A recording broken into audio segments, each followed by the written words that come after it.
بسم اللہ الرحمن الرحیم۔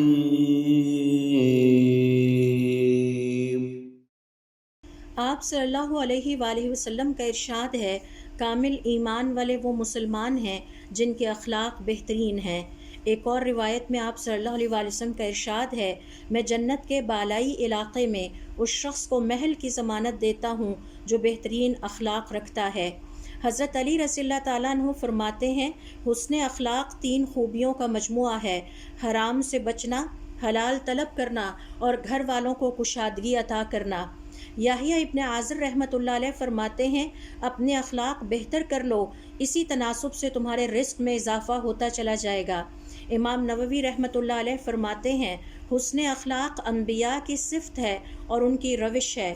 امام غزالی رحمۃ اللہ علیہ فرماتے ہیں، اچھے اخلاق والے لوگوں کی صحبت اپنا لو، تمہارے اخلاق سنورتے چلے جائیں گے۔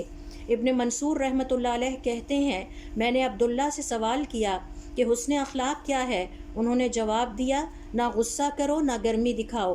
اماں عائشہ رضی اللہ تعالیٰ عنہ فرماتی ہیں، حسن اخلاق 10 خوبیاں ہیں: سچ بولنا، اللہ تعالیٰ کی مکمل اطاعت گزاری، سائل کو عطا کرنا، جو آپ کے ساتھ اچھا سلوک کرے جواباً اس کے ساتھ اچھا سلوک کرنا، رشتہ داروں کے ساتھ اللہ کی خاطر اچھا سلوک کرنا، امانت ادا کرنا، ہمسائے کے حقوق کی حفاظت کرتے رہنا، اپنے ساتھیوں کے حقوق کی حفاظت کرنا، مہمان نوازی اور اس کا احترام، اور حیا۔